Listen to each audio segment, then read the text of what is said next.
welcome to BNEWS Weekly. I'm Linda McNamee, in for Phil Gallagher.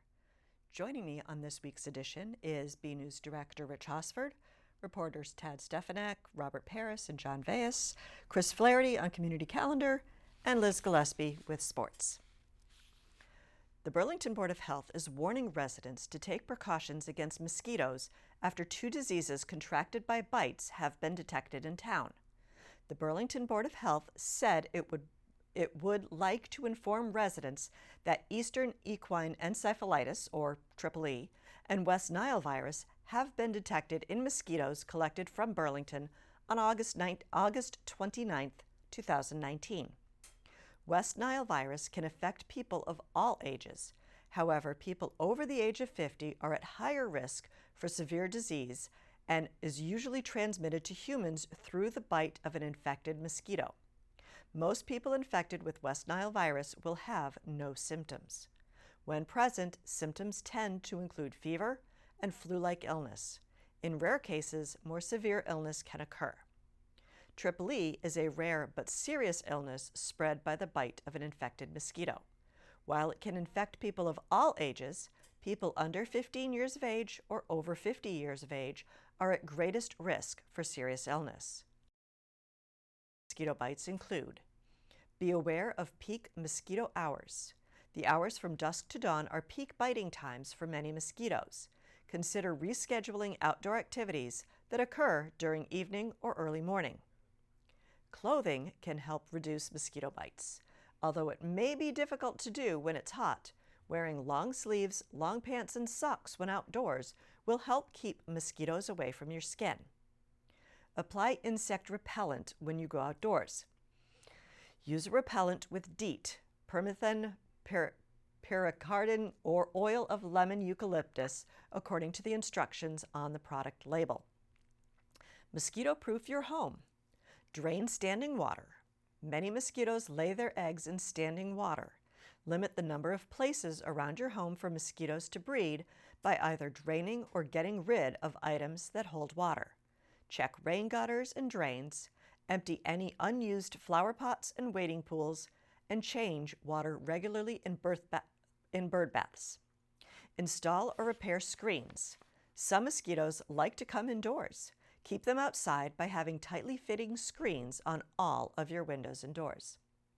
If residents have any questions about mosquitoes or how to control them, contact the East Middlesex Mosquito Control Project at 781-899-5730. Herb Chambers, the well-known car dealership owner who has multiple locations in Burlington, is in the process of suing the Planning Board in Massachusetts Land Court. Chambers sent a letter to town meeting members informing them of the action. He said it is in regards to the project on Cambridge Street that includes breaking the joint Porsche-Audi dealership into 2 separate buildings that was approved by the legislative body in 2018. During a special permit hearing before the Planning Board in April of this year, members approved the application on the condition that no other brand of used cars be sold at those locations. They pointed to language in the bylaw written by Chambers' attorney that says each dealership be limited to a single brand. Chambers is arguing that that is meant for new vehicles and was included to assure town meeting and the Planning Board that they wouldn't add a 3rd dealership to the location. Not allowing the reselling of used vehicles obtained by trade-in, he argues, is overly restricting. In a letter, Interim Planning Director Andrew Ungerson agreed with Chambers' attorneys on the interpretation of the bylaw. Chambers argues that reselling trade-in vehicles of different makes that meet the standards of the dealership is standard practice in the car sale industry, including all other dealerships in Burlington. Members of the Planning Board said they cannot comment on ongoing litigation. According to court documents, the next stage in a proceeding will be a conference call on January 14, 2020. During its Thursday meeting, the Planning Board said farewell to a senior planner who was leaving Burlington for a position in another town after 6 years with the department. Here's a clip of the send-off. Picture of Josh Morris, who's been with us for 6 years. I was going to say 5, but time flies. He's been a valued member of our team. He is going to be sorely missed, but he is moving on to a better opportunity for himself. And while we're sorry to see him go, we wish him the very best. And get a little gift for Josh. Thank you very much. Thank you. We're going to miss you a lot, Josh. Thank you very so much. much for all that you've done. Thank you. We appreciate your work. I just wanted to thank the planning board for the wonderful opportunity I've had here. It was great getting to know all of you and great working with you. I very much enjoyed my time here. It's a great community with wonderful people, and I think that we've done some great things together over the years, and I have nothing but very fun memories and everything. It's just a great experience overall, so thank you very much for everything. Congressman Seth Moulton, joined by State Representative Ken Gordon, participated in a forum at Temple Shalom Ameth on the current state of immigration in the United States and what they'd like to see changed. BNEWS Director Rich Hosford was there and has this report. Never again are families separated, our kids put in cages, because that's just fundamentally un-American. But how do we have a truly humane asylum process that can handle this unprecedented number of migrants coming from Central America and can make sure that their cases are adjudicated fairly and quickly? And finally, how do we address the challenge of Central American migration at its root, which is to have a foreign policy that actually helps Central America so people don't have to flee their homes because they're fleeing for their lives? There was a special guest at Burlington's Temple Shalom Ameth on Tuesday, Congressman Seth Moulton. The congressman was fresh off his presidential run and was in town to talk about a big issue in today's politics, immigration. He was joined by State Rep Ken Gordon in a forum moderated by Rabbi Susan Abramson on the current state of immigration law, what the Trump administration has been doing, and what they'd like to see change legislatively. They also shared stories about immigrants they had met and what they had done to benefit the United States. Representative Moulton said it was important for politicians to meet with constituents in small gatherings to not only share their views, but to listen to what the people have to say in return. I couldn't agree more that this is incredibly important. I held more town halls in my first term than any other Democrat in Congress, House or Senate, because I don't think you can do this job well without listening to people, not just coming to give a speech or a sermon, but taking their questions, representing my constituents because I know what's on their minds. So I'm glad to be here. State Rep Gordon said he believes it's important to have informational forums to clear up what he believes is misinformation being fed to people for political purposes. Our emotions are being manipulated for political gain. And it's not a matter of whether a person is a Republican or a Democrat. It's a matter of a policy and a principle in place, because all of us here in Massachusetts can get together and ask ourselves, why? Why am I being told this? What's the principle behind this policy? So people here are concerned that the principle behind the policy is not sincere. Gordon added that residents should not allow themselves to be persuaded and led by fear. It's a question of feeding into a fear that I think that elements of the federal government, particularly the White House, are telling us that we should legitimately be afraid of, and that they're the only ones who can help us.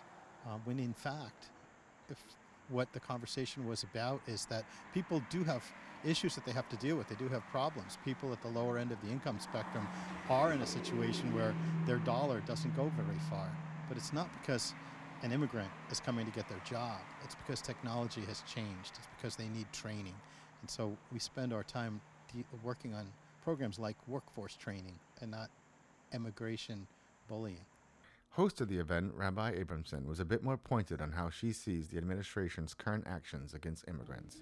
It's so important that we stand up and recognize the horrors of what's happening in our country with the immigrant situation, and we need to help them and be their voice, the voice for people who can't stand up for themselves, who are being persecuted and oppressed because of all the racism and xenophobia, which is rampant in our society today. So we need to be their voice and stand up for our values of justice and equality and loving our neighbors as ourselves. Finally, the event had one young person who was set to turn 18 the next day in attendance, who said he was moved by some of the personal stories about immigrants shared by the speakers.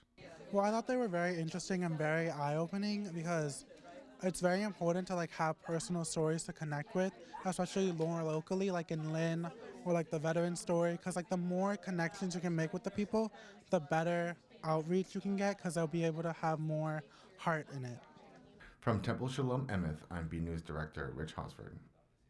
Thank you, Rich. The Massachusetts State Police will once again be on the lookout for intoxicated drivers. According to the state police, they will hold a sobriety checkpoint somewhere in Middlesex County on Saturday, September 7th into Sunday, September 8th. Colonel Carrie A. Gilpin, Superintendent of the Massachusetts State Police, said the purpose is to further educate the motoring public and strengthen the public's awareness to the need of detecting and removing those motorists who operate under the influence of alcohol and or drugs from our roadways. Colonel Gilpin added that the checkpoint will be operated during varied hours, the selection of vehicles will not be arbitrary, safety will be assured, and any inconveniences to motorists will be minimized with advance notice to reduce fear and anxiety. Indian Americans for Burlington Diwali celebration for 2019 is right around the corner. Fast becoming one of the most popular annual events in Burlington, Diwali is a colorful and vibrant festival for the entire family. BNews reporter Tad Stefanak went to get a preview of what to expect this year and has this look. The biggest Hindu, Sikh, and Buddhist festival in the world is returning to Burlington September 29th. Diwali Festival of Lights. The actual Diwali day is October 27th, but we're starting the festival like just about when the festival season starts in India and here as well. And also the weather. So we are still praying to God, the weather god, so that we continue to get the good weather that we have been getting so far. Now in its third year, Burlington's Diwali Festival is blossoming. Initially, we were expecting, we could get like 100 people, that would be great, but it turned out that we got 500 in the first year, and last year, 2018, we had around 800 people attending the event. So this year, again, we are hoping, same or more, people to come in and celebrate the festival together and, enjoy the festivity. So I do want to highlight the theme for this year. It's family and togetherness. And that's why we want a lot of the families to come and not only just see the cultural program, but also participate in different activities. So a lot of the families that have come here are immigrants, right? And so they don't get to expose their kids to what things they were exposed to as kids. And that's the idea, not only expose the regular community, Burlington community, to the Indian culture, but also to the kids of Indian families that are born and brought up here that have never done those, bow making activities and bow making games or rangoli, which is the sand art that we do in India. People loved it. They want more. We had to extend our time from 3 to 7 just being the cultural program and the activities on the side. This time we had to give a specific slot to the activities so that people didn't feel like they had to, take a chance between the two. They had to miss one to enjoy another one. And also we have more food stalls this year. And this would not have been possible without the help of the Recreation Department, specifically Brendan Egan, who is the director, and all our selectmen. And this proves the town of Burlington, the diversity they have included. And it's very important that the town people knows it. This event is for everybody in the town, around the town, not just specific to Asians, but everybody. And we want to show how great the Indian culture is, but also be welcoming to all our Burlington community and make them part of Indian Americans for Burlington, because it is for Burlington. You don't have to be an Indian to join. Burlington's annual Diwali Festival of Lights is happening Sunday, September 29th on the Burlington Common, 1 to 7 p.m. From the Burlington Common, I'm BNews reporter Tad Stefanak. Thank you, Tad. The oldest department store chain in the country, and one with a Burlington location, is being sold to an online startup that was founded in 2012. CNBC reports that Lord & Taylor is being sold by its parent company, Hudson's Bay Company, to the online clothing rental business Le Tote for $100 million.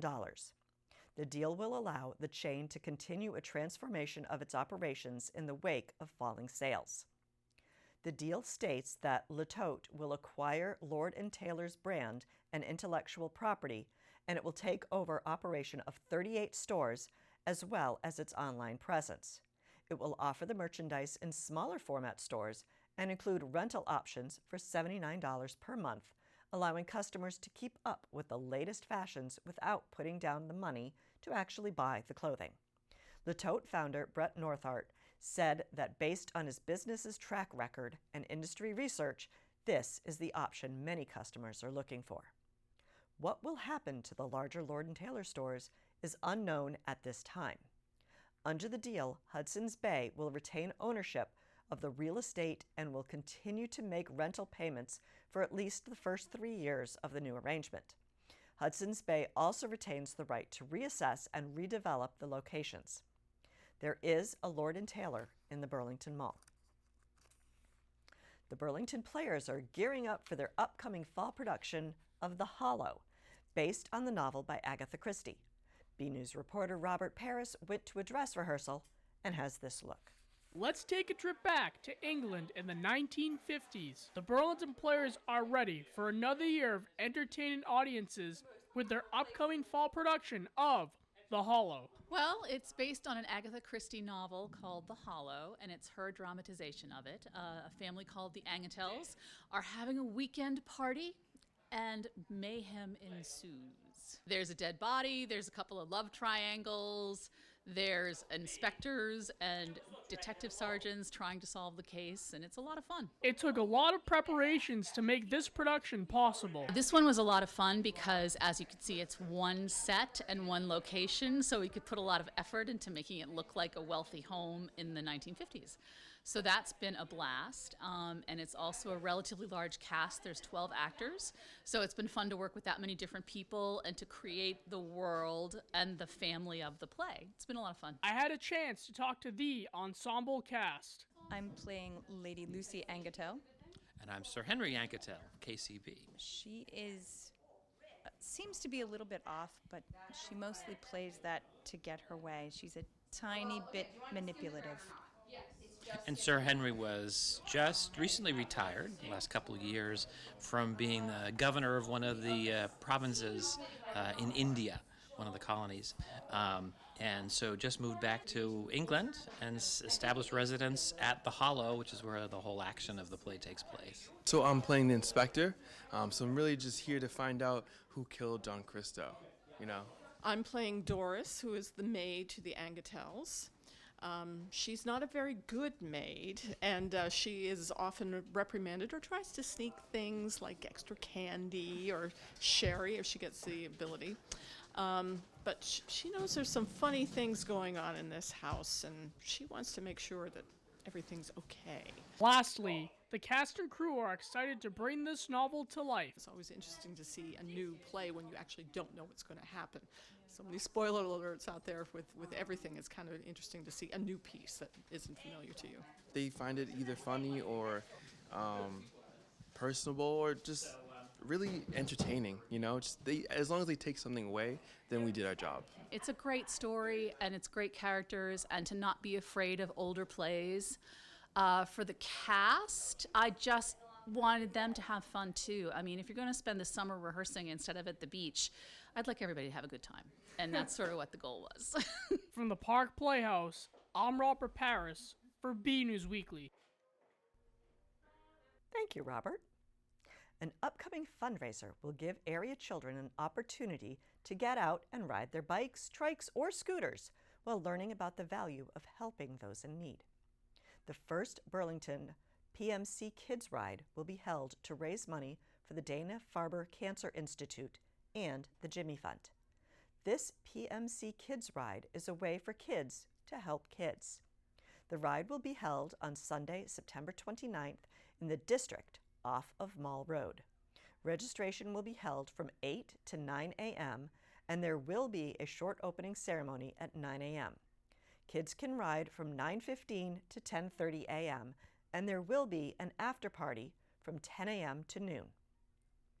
PMC Kids is offering different routes for different age groups and riding experience, ranging from a short loop for kids on trikes and scooters to a 3-mile course for older kids with a moderate 1-mile option in between. So many families in town have been affected by cancer, a statement from PMC Kids states. The PMC Kids Ride is a way that kids can honor family members and friends who have battled or are currently battling this awful disease. It is a way for our great town to come together and collectively help in the fight against cancer. To participate, parents will need to create an account or log in with an existing account in order to register their child or family. The fundraising minimum for each rider is $30 and is due by October 15th. Riders who go above and beyond with their fundraising will be recognized with special prizes. We have fundraising tips and links to the registration forms on our website at bcattv.org/bnews. The Burlington Historical Society welcomed Park Ranger Sean Quigley to the Murray Kelly Room to lead a discussion about the Underground Railroad and to showcase about a rare artifact discovered within the town of Burlington. BNews reporter John Valles was there and has this report. The Burlington Historical Society welcomed a guest speaker to the Murray Kelly Room on Thursday, September 5th, to talk about African American history in the Boston area and to offer some insight on a long-lost Burlington treasure. National Park Ranger Sean Quigley, who works at the Boston African American National Historic Site, spoke about the history of the Underground Railroad while shedding a light on an intriguing woodhead carved sculpture that was discovered more than 40 years ago and recently sent over to the Burlington Historical Society for examination. Sean Quigley weighs in on the mystery. I was very intrigued. I wanted to learn more.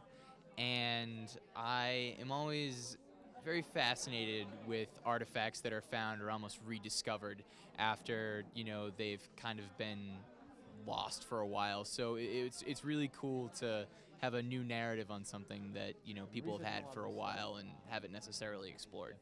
At the beginning of the presentation, Quigley asks the audience to talk to each other about what they know about the Underground Railroad, leading to an educational and interactive discussion. I think when we think of the Underground Railroad, a lot of things often come to mind. He asked questions of each other, of what we knew and what we learned and how we felt. And it does cause you to think a lot about history. As a national park ranger with a wide interest in African American history, Sean Quigley says that while it's important to present facts, it's ideal to have people express interest and ask questions, as there are always new discoveries in our history. I think one of my takeaways that I always hope people have is more questions than answers. I think in an ideal world, what we want to do with the National Parks of Boston is make sure that, not only we're presenting factual information, but also that people are interested in it and that they want to explore more of those stories for themselves. You can catch the full presentation coming soon to BCAT's public channel. From the Murray Kelly Room, I'm John Valles, preserving history for BNEWS Weekly. 20-year-old named Anthony Burns being brought back to slavery. Thank you, John. BNews weatherman Peter Brown is away this week, so we're turning back to reporter John Valles, and he's filling in for the latest forecast. We'll also check out the community calendar with Chris Flaherty to see what's happening in Burlington. Hello, I'm John Valles, filling in for BNews meteorologist Peter Brown, who is out this week. Let's take a look at the 7-day forecast. I do have to say there is a mix of sun and rain for the upcoming week. Friday, we will see cloudy skies with temps in the low 70s. Saturday, a chance of some rain showers with temperatures in the high 60s. Sunday will be mostly sunny skies with temps in the mid 70s. Monday and Tuesday we'll see partly cloudy skies with temps in the low 70s. And finally, we'll see some rain once again on Wednesday with temps in the low 70s. That's all for your weekly forecast. I'm John Valles, saying as Peter Brown always does, get out there and enjoy the weather.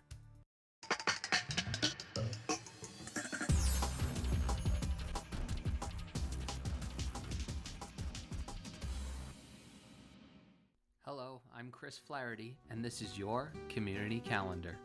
Do your son or daughter want to join Cub Scouts? On Wednesday, September 11th from 6:30 to 8 p.m., the Burlington Cub Scouts Pack 105 will be having registration for boys and girls who are interested in participating in the pack at Fox Hill Elementary School.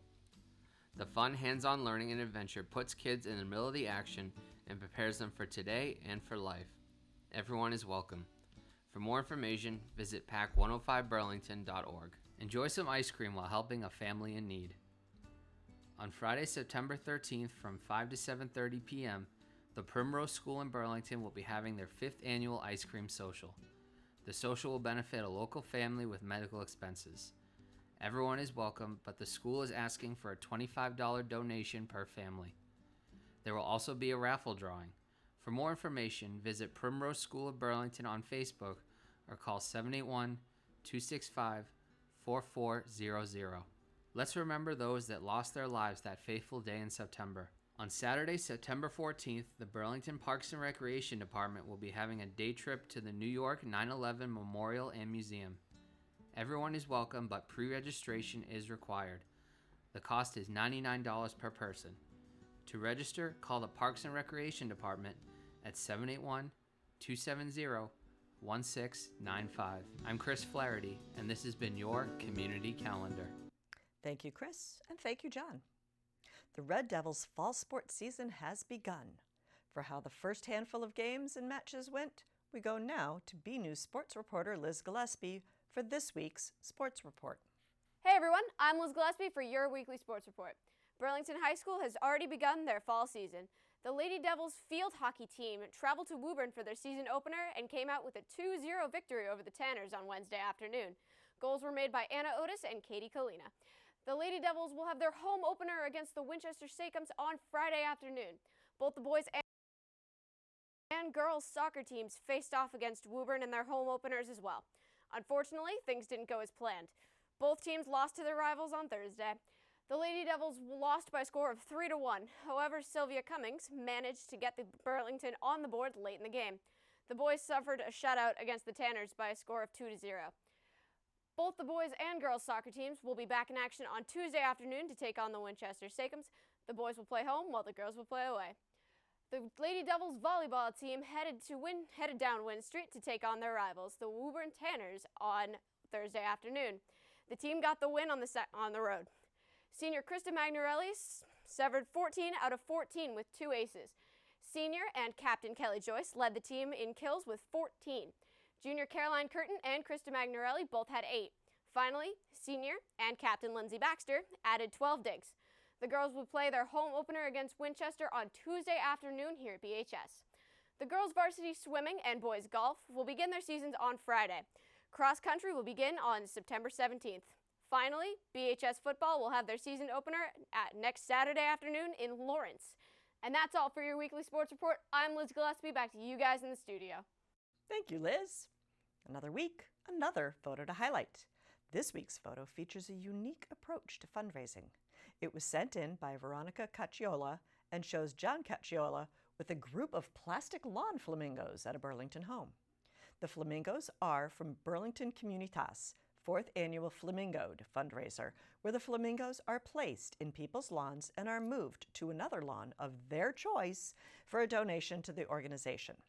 Burlington Communitas works to raise awareness and opportunities in the community for individuals with developmental and intellectual disabilities. Thanks for the photo, Veronica.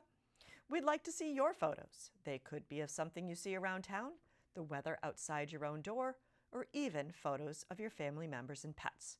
Whatever you think is interesting and would like to share. Email your photos to bcat@bcattv.org with the subject line, Photo of the Week. Well, that's it for this week's edition of BNews Weekly. I'm Linda McNamee. See you around town. Good night.